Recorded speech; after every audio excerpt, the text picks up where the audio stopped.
Hello and welcome to another episode of the Culture Hour. My name is Shelley Smith, a proud owner of Premier Rapport, where everything about workplace culture matters and it starts with people. Today, my guest is Kristen Rhoads. She is an a people engagement manager. And I can't wait to dive into more about not just the title, because I love people engagement. I love that. But really to hear about what you do and why you do and how you got started. And obviously we're going to pick your brain immensely around people engagement as a whole. So without further ado, Kristen, why don't you tell the viewers and the listeners a little bit more about yourself? Yeah, thanks, Shelley. And thanks for everything you do. I love your podcast. Thank you. Got a lot out of the episodes I had the opportunity to listen to. Good. Well, yeah, I work in people engagement, which means that I get to work on all of the incredible systems and processes that help people connect with purpose and joy in the work and motivation. And I love everything about those systems. I actually started in higher education, thinking about what motivates college students and what helps them do their best learning and growth and development.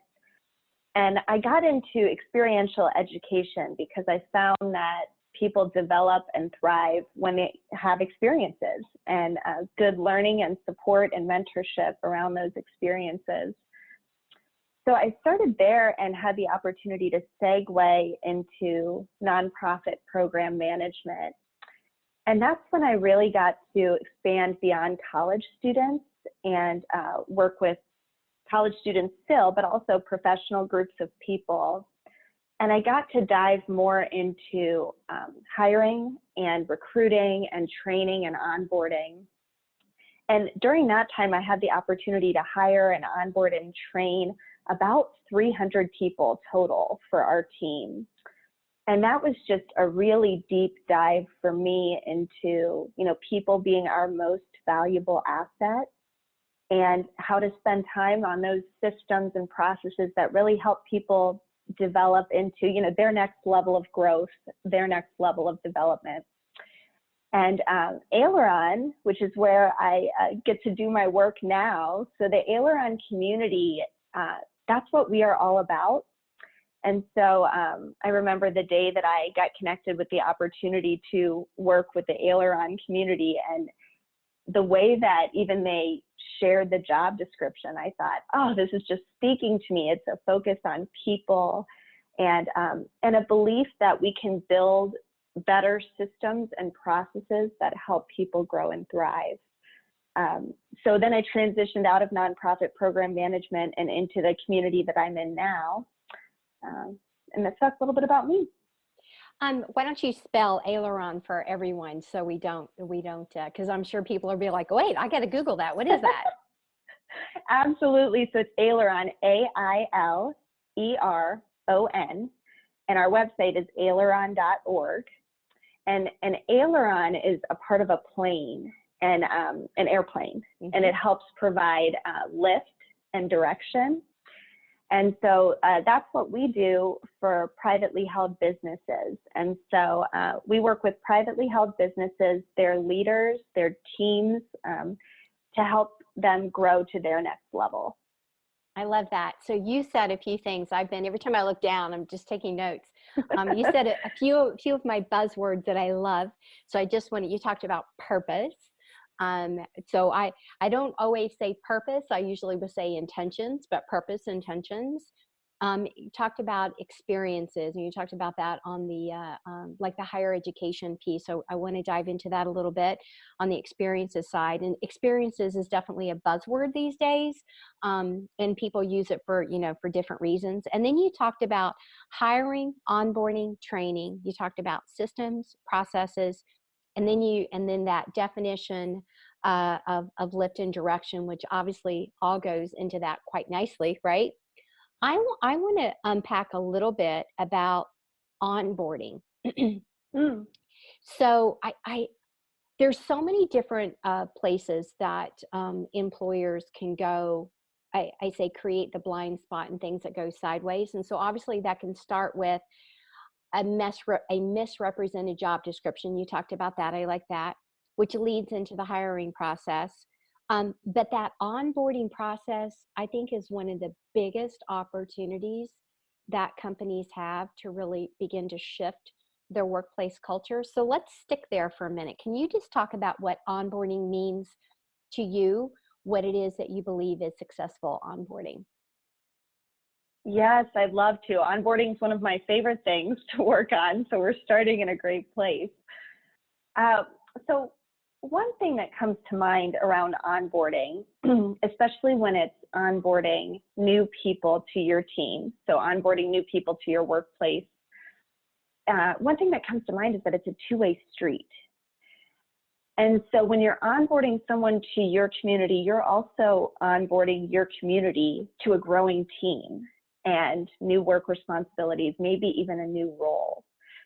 And so one way to think about it is, it's not just how are we going to train this person, it's how are we all going to go on this journey that's going to take all of us to the next best level. So we at Aileron, we really treat it like a journey, and we treat it like there's a lot of different perspectives in this journey. And so one place that we start that's really helpful to us is to anchor in on what success looks like. So by growing our team, what are we hoping to see different? What are we hoping that will change or grow or get to the next level? And let's be really specific. So we can kind of unpack, what does success look like for this person joining our team? And then once we get clear on that, we can look at what does success look like for onboarding them, and let's chunk it down, right? So let's not try to boil the ocean. Let's look at what could we accomplish together in these first 30 days. And then we typically build the onboarding plan with a group of people. So we would build the plan. There's some things that we can do before the new hire gets to their first day, but we would build the plan with them, because they probably have ideas about what success looks like for them in the first 30 days too. Mm-hmm. So rather than saying, here's what we've decided we're going to do for your onboarding, we say, here are some of our ideas, and now let's get your ideas on the table too. And then another piece we do while we're building that journey is we keep it visible. And it's not going to be a cookie cutter, same format or same steps or same success for everyone. So there are some things that we know we can do that are best practices for introducing someone into our culture and learning about them and their strengths. And we're going to use those best practices regularly. And we're going to have custom plans and custom journey depending on the context and the person and the role that they're onboarding to. Oh my goodness, I love every single piece of that. Use some more of my favorite things about what does success look like. It's amazing how many individuals don't define that one-on-one or inside of a team. And so, you know, it's like having darts, but no dartboard, right? You don't know where to throw it. So I love that. And I hope the listeners are really gravitating into that as well. And I also liked, I'm going to reframe it a little bit. You talked about the me versus the we, and the greater of the we inside of that journey. And so I love that. And then another thing that you talked about was the customization. So you lean into the needs of the person as well as the team, and you do that together. So again, I think those are an incredible way to onboard with great success. My curiosity is, after you come out of the first 30 days, I guess, how long does the onboarding technically, where does it start and stop? So obviously you have an intentional 30 days. What happens beyond that? Yeah, great question. And we are also curious about that. So, you know, it's a journey. I would say our onboarding processes are not entirely different from our regular development and growth processes. Okay. And so when it's onboarding, we know that we have some critical chunks of time, like the 30, 60, 90-day marks. Those are going to be great places to really lean into onboarding goals. So what does success look like given that you're new to us and we are new to you? What does success look like there? Once we get past those kind of 30, 60, 90-day marks, it's not that there stops being a plan. We do continue the plan, but I would say that it moves into our more typical team development plan, where you might have your own individual development goals and milestones or success indicators that you're reaching for, and they would kind of be tied in with the rest of the teams too. So I've been with Aileron for going on 2 years, and I have my own development and ongoing learning plan too. And so I would say onboarding feeds into that. And when we're defining success in onboarding, that's an opportunity to define a trigger point that lets both of us know that we're beyond onboarding. Love. So that's going to vary a little bit from person to person. I feel like it took me a full year to onboard, and you know, in talking with our team and, you know, my manager about that, we all kind of said the same thing, like, yep, it probably did take about a year. Whereas we have other roles where onboarding might feel pretty wrapped up within those first 90 days. Yeah, that definitely makes sense. So I'm curious too, a couple things. I would like to talk about performance reviews or feedback, or how you guys either document or don't document. I would love to hear you weigh in on that. And then number two, how do you measure engagement? So let's start with, what do you guys do from a performance standpoint? You know, that's an ongoing dialogue of whether you do or you don't. So what is it that you all do? Oh, great question. Well, I'll tell you, we feel really strongly about this, and we are working on it always. So I can't say that we have the answer or the silver bullet. So I'll describe our journey with performance. So we really don't believe in individual success metrics as being a good motivator. So we look at our collective organizational success. So certainly we have indicators that let us know how we're doing. So we care about performance, absolutely. But when it comes down to individuals, that would be more focused on individual capabilities and individual contributions. So if we think about capabilities or even competency, we're thinking about the skills and experience and knowledge that help us do our best work, that enable us to do our job. And so that's what we would be focusing in on in the context of the bigger picture. So I could be learning and growing and becoming a great, you know, hiring leader. And that's not going to mean very much if it's just me in a silo hiring 5 people, right? So instead, we focus on goal setting and performance success defining as a whole organization. And then we can kind of work backwards from there and say, what competencies and capabilities do I need in order to do my part in that bigger success? So when we're doing kind of we think of them more as competency review and culture review. So how are you doing against the success that we have decided together as a team? What's your role in that? And where do you need to be developing and growing in order to meet that goal and that role? How frequently do those conversations happen? We are working on that. So if we think about frequency, we don't want to think about that as kind of a once a year big session, right? If we think about how people grow and develop, we grow and develop best when we're having real-time experience, real-time feedback. And when I say feedback, I really mean the observations and the experience that people have with us that they can share with us. The feedback sometimes has this kind of negative connotation, like, Shelley, can I give you some feedback on this podcast? Yeah, exactly. No, I'm tracking you. So our competency check-ins, we want them to be frequent, and we at Aileron, that's part of our value of honesty and transparency. So when we're mapping out what success looks like in our people systems, and if I'm talking with the team about my competency in leading those goals for our people systems, I'm relying on the team to thought partner or share ideas with me about what I would need to do to help lead that and lead the progress in that area. And so we wouldn't want competency check-ins to be a once-a-year thing, because I would need that ongoing dialogue. At the same time, we don't want to just say, let's talk about it all the time, anytime, because that's not really going to keep us moving in the right direction, right? So it helps to have habits or behaviors that support what you're trying to do.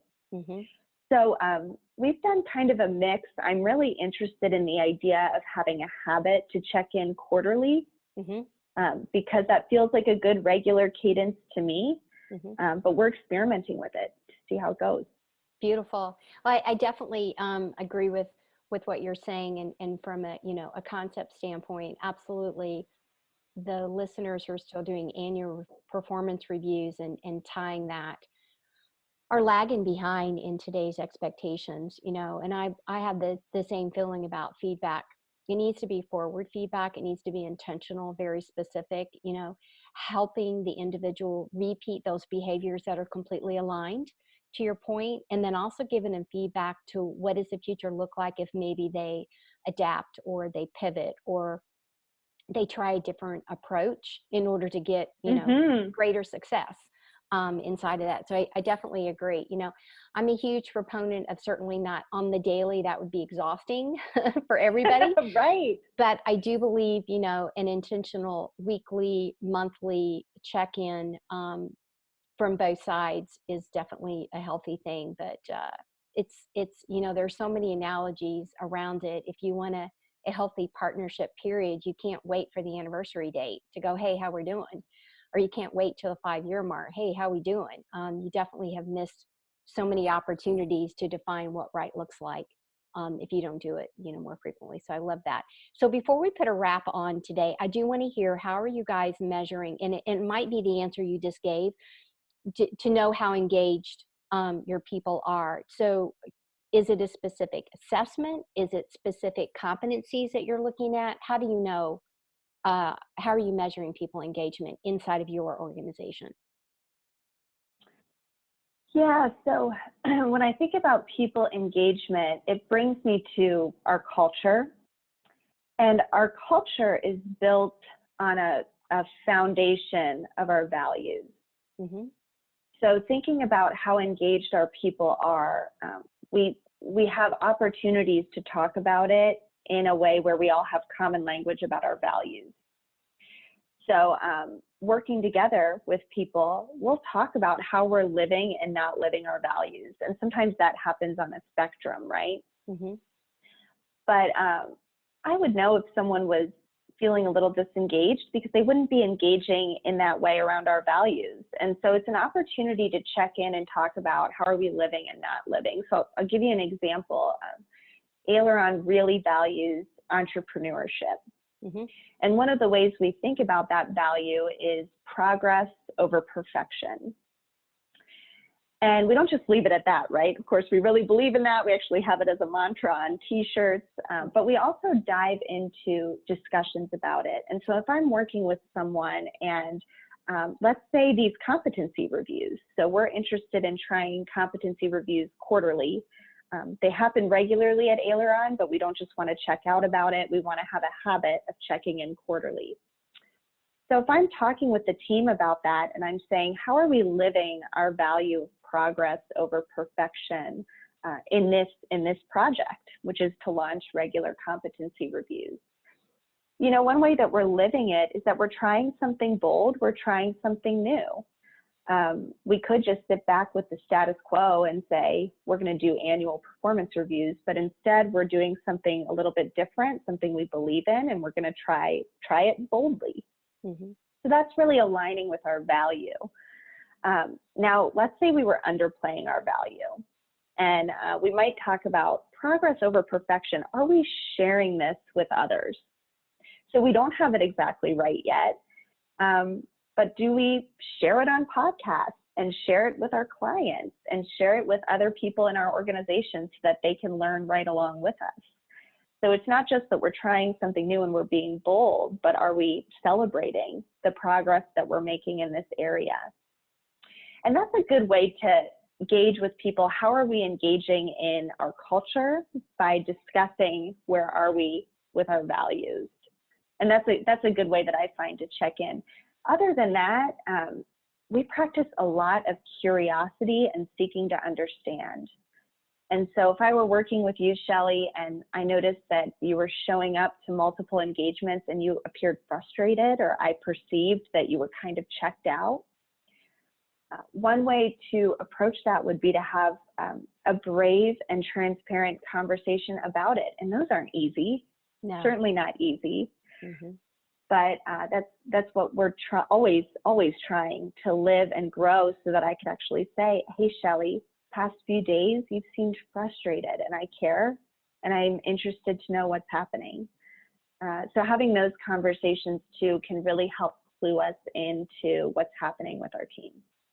Oh my goodness. I feel like I paid you guys to come on and say all of mine. I'm like, I'm like in heaven right now on this podcast. So you described, I call them litmus tests inside of, your progress over perfection. Oh my goodness. I love that so much.